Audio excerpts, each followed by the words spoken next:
Coming up on Business Incorporated today.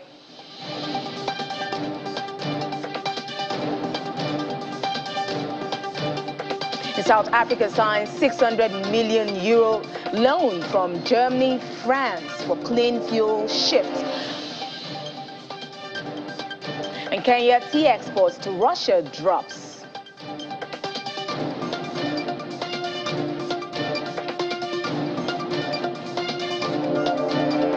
Ethiopia seeks International Monetary Fund loan to fend off hunger for 20 million people. Hello and welcome to the program. I'm Will Ibang. Let's begin with markets in Africa, where we saw mostly positive sentiments at intraday. However, not much price movement in Nigeria's NGX as it remains unchanged at 43,462 points. South Africa index rose 0.7%. Now over to other markets where we track. In North Africa, the EGX 30 is also up 0.28%, while Kenya closed negative on Tuesday. In the Middle East, it's the mixed sentiments at intraday. In the UAE, we saw the Abu Dhabi index up 0.14%. Dubai was down 0.15%. And when we look elsewhere, Saudi Arabia was down 0.82%. That's almost 1%, while Qatar was up by 0.24%. In Europe, Germany's Council of economic experts says the predicted recession in the country will be milder than thought. And the group of economists is also offering advice on what the government should do in order to help people deal with that. But before we go into that, we'll dive straight to Juliana to talk about what's happening in London, where we see a myriad of downturns, cuts here and there as economic downturn bites into households and businesses. Juliana, good afternoon. It's good to have you on the program. Good afternoon, Will. And Juliana, is beginning to seem increasingly difficult to stay above waters right now. We see pub chain Wetherspoon saying it's selling 39 more pubs. The economy is hitting hard, isn't it, Juliana? Yeah, absolutely. We have had some disappointing trading updates from Wetherspoons, which has affected other pubs and brewers that are sitting on the FTSE 250, which is the domestic market. And that's because sales are down. They've just updated their investors for the first 5 weeks to the 6th of November, and sales are down by about 1.1%. They're also incurring extra costs all over the place due to the cost of living crisis. We know that's a massive issue that's really impacting the hospitality sector because, of course, if you have less cash at the end of the month, most people will avoid doing luxury things. And for many consumers in the UK, going to the pub for a drink is considered a luxury. It's quite interesting that the chief executive of Wetherspoons, which is a really popular pub chain in the UK, he did say that he believes one of the biggest negative impacts of the lockdown on pubs and bars in this country is the fact that punters, as they're called, have got used to drinking cheap alcohol, which is available in supermarkets, because of course, when we were in a lockdown, lots of people were using the supermarkets to get their stock in, and they haven't returned. So disappointing data update for investors that are interested in Wetherspoons. The biggest faller on the FTSE 250 today, and it's also dragged down other competitors with it. Juliana, I do remember when I was in Wetherspoons. Now, I don't know if I'll find Wetherspoons when I come maybe nearby where I'll be staying. But now we see Facebook. This is quite huge. Facebook owner Meta is beginning job cuts today. And we've seen already that over 11,000 jobs are going to be, employees are going to be cut off. How are UK residents digesting this news? Yeah, this is a big story, actually, that is affecting Meta's global workforce, which I believe is about 88,000, but they are cutting over 10% of the workforce, which is a huge amount. We're not yet sure how this is going to affect those in the UK. Of course, Meta, which is the parent owner of Facebook and Instagram, their HQ in Europe is in Ireland, in Dublin. I believe they've got about 3,000 staff there. This is a developing story, so we're just waiting to hear how many UK staff are going to get the chop. I think it's worth mentioning as well for Africa, Nigeria in particular. I do believe Meta did open a HQ in Lagos recently, and there have already been mumblings about what's happened to Twitter staff, because we know, just a few days ago, Elon Musk, new head honcho there, decided to cut nearly 50% of Twitter's staff. I know there's been lots of talk about severance, but we know that laws in Ghana, where Twitter was headquartered, aren't the same as the laws in the US. So really important story, which we should follow. And, let's keep our fingers crossed for Meta staff in Nigeria. But yeah, there is a statement here that I do have from Meta's CEO, Mark Zuckerberg. He said, "This is a sad moment. This is what was shared via email to the staff who have been cut. And there's no way around it. To those who are leaving, I want to thank you again for everything you've put into the place." He continues, "We would not be where we are today without your hard work, and I'm grateful for your contributions. To those who are staying, I know this is a difficult time for you too. Not only are we saying goodbye to people we've worked closely with, but many of you also feel uncertainty about the future." And he goes on and on. But this is part of the bigger story, as I was saying, Will. Twitter cut half of their workforce. Microsoft last month cut about 1,000 jobs. The tech space is changing. We are living in an attention economy. We know that, ByteDance, which is the owner of TikTok, has come in and has become the dominant force in the kind of online social media platform space. Year to date, Meta's shares are down 71%. Billions have been wiped off their market capitalization. And, what happens when that happens? Staff at the bottom get the axe wielded into them. So not a great story, but I think, more concern about the staff in Lagos than the staff in the UK at the moment, which we think they may be okay. So it's just a wave of layoffs in the tech space, Juliana, as we say. We're just hoping that more tech companies do not declare or announce job cuts, because it's not going to be easy for those employees who are going to be cut off at this moment. How are markets reacting to all these news, just very quickly? Market's not great. FTSE very much in the red at intraday. Like I said, that update from Wetherspoons has shook the market. Also disappointing trading update from ITV, massive broadcaster here in the UK. Their shares are down 5.9% because they said they're losing advertising revenue. At intraday, the all share is down 0.26%. FTSE 100 down by 0.23%, and the FTSE 250, that's down by over 0.5%. In the currencies market, the British pound is trading down on all major currencies at intraday. £1 will get you $1.14 and €1.13 at this moment. Well, thanks so much, Juliana, for the update. We'll keep an eye on it. It's certainly something we should keep an eye on Facebook. Thank you so much. Yeah. And now we'll move over to Europe, where Germany's Council of Economic Experts are saying that the predicted recession in the country may be milder than they expected. But we have DW's Chris Kober with more details on what's happening and how they're dealing with the rising prices in the country. Chris, how bad of a downturn are the experts anticipating?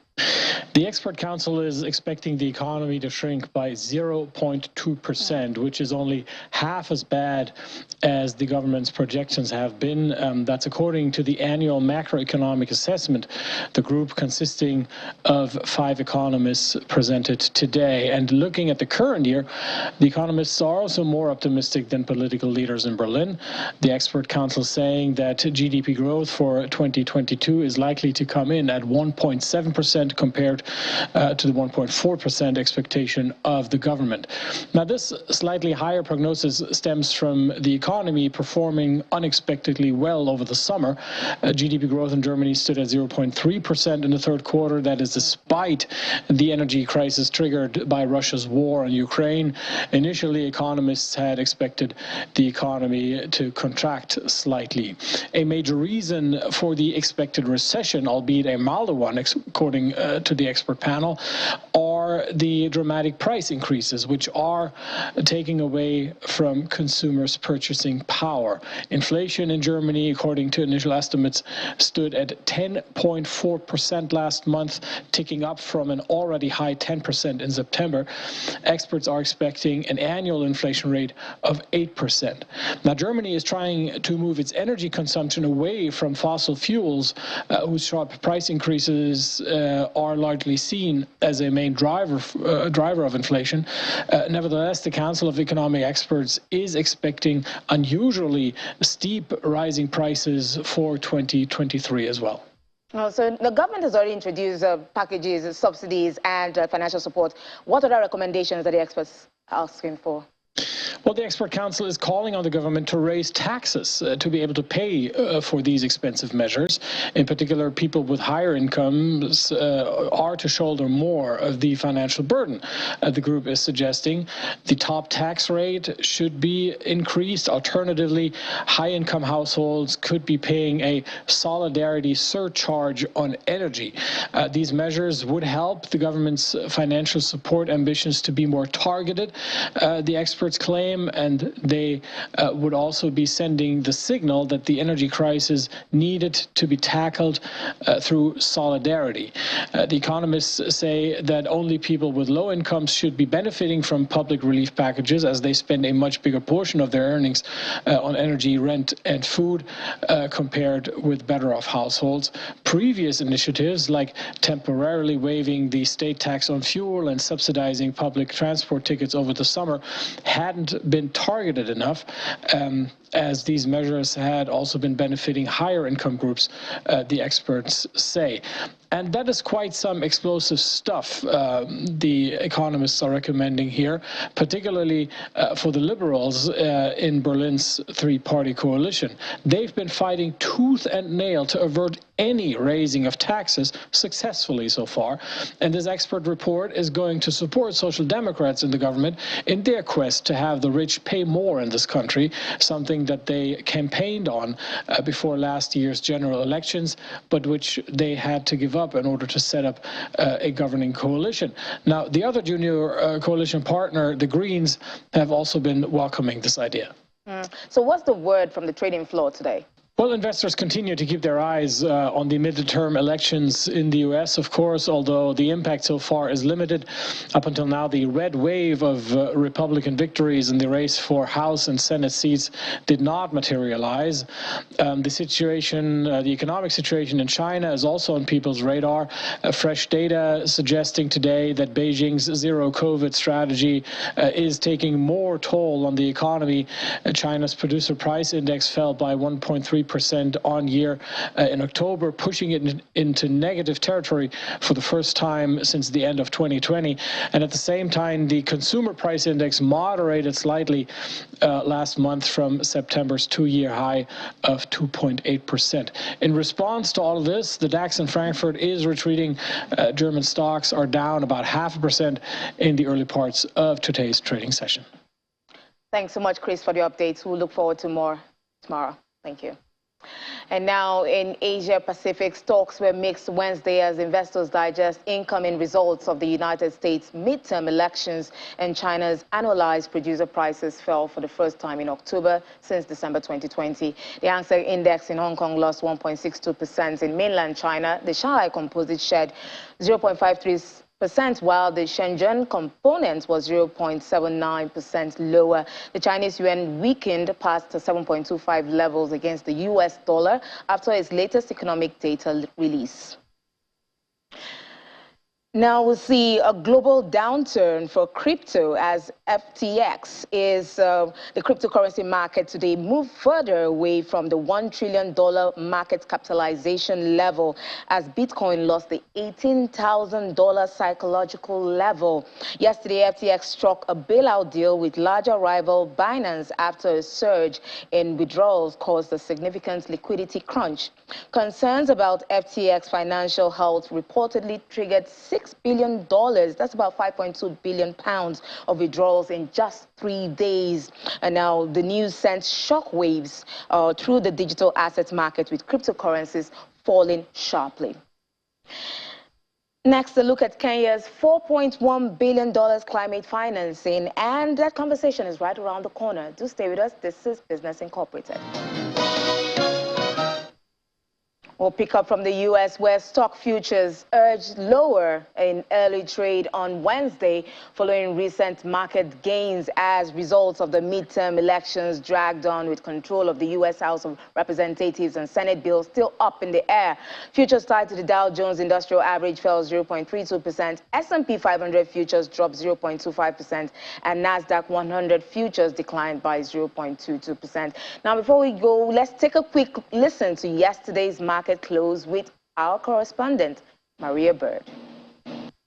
The U.S. stock market rallied on Tuesday as the U.S. midterm elections were underway. It is clear that many investors are watching to see how the midterm elections end up, as it is expected that the House and the Senate might be split. This will have a direct impact on the U.S. stock market, which rallied on Tuesday for the Dow Jones to be up by 1.01%, the S&P 500 up by 0.55%, and the heavy tech NASDAQ up by 0.48%. The coming days and the results of the midterm elections will definitely be reflected in the U.S. stock market over the coming days. Maria, now it's still all about the COP27 ongoing now in Egypt as heads of governments and institutions congregate at the International Climate Summit in Egypt to discuss solutions to climate change. Part of what has come out of this, so what we are seeing, is a deal between the UK and Kenya to accelerate the implementation of climate projects worth 500 billion shillings. That's $4.1 billion in the East African country. Mercy Milanoy, business reporter in Kenya, joins me to discuss the impact this deal will have on the Kenyan economy. Hi, Mercy, it's good to have you on the program.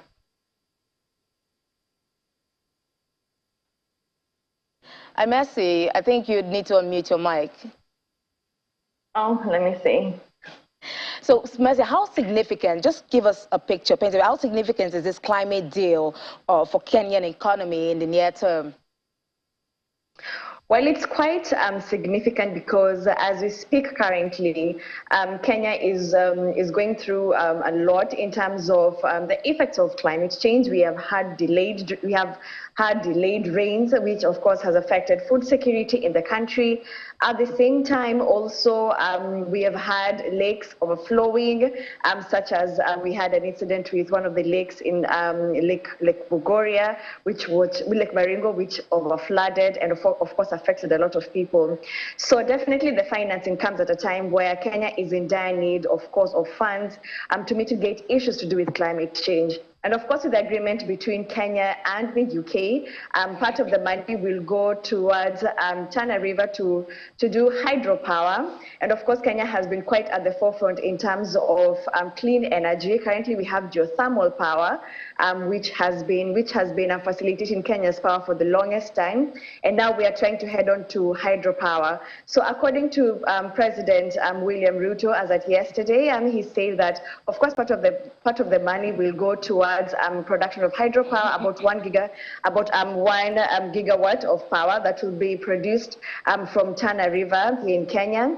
And also now the rest will go ahead to irrigate more than 400,000 hectares of land, and of course to ensure that Kenya is food secure.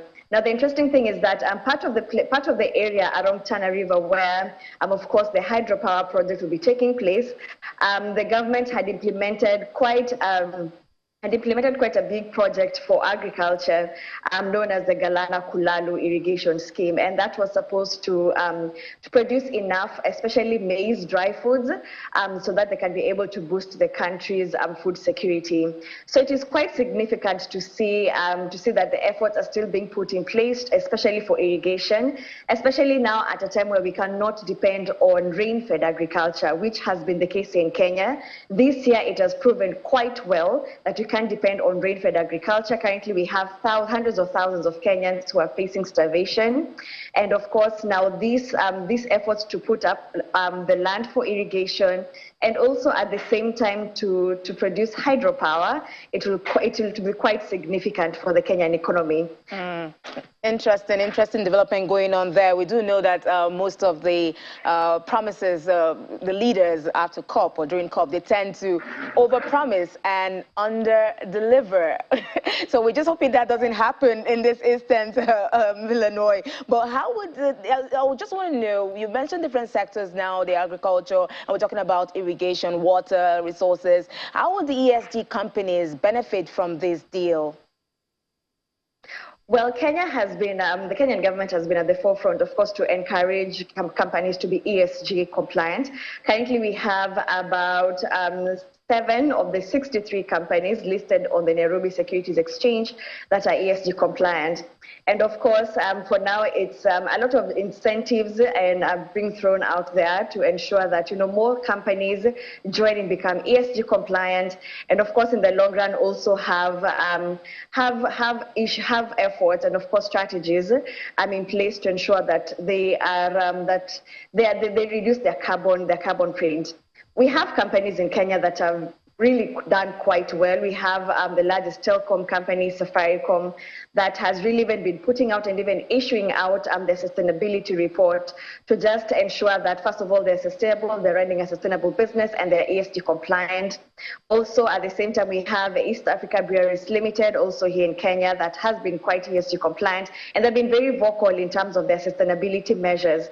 And it's not just about just having a corporate, just doing it for corporate, but also ensuring that they make an impact in the places that they're doing business. Okay. For instance, with East Africa Breweries, they've been really massive with empowering farmers to be food secure and, of course, give them farm inputs to ensure that they do sustainable agriculture. Okay. Safaricom, on the other side, has also been doing a lot of projects to ensure that there's water, that children are educated. So all these companies have just been putting the best foot forward to ensure that they are sustainable and that they impact the environment and the economy and the people around them well. It's good to know that we see that one of the projects to be implemented is the development of a smart railway city in the capital, Nairobi. But as we know, this is not the first smart city project to be proposed in Kenya.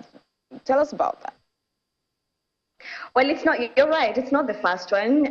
Initially, a few years back, we had the Vision 2030.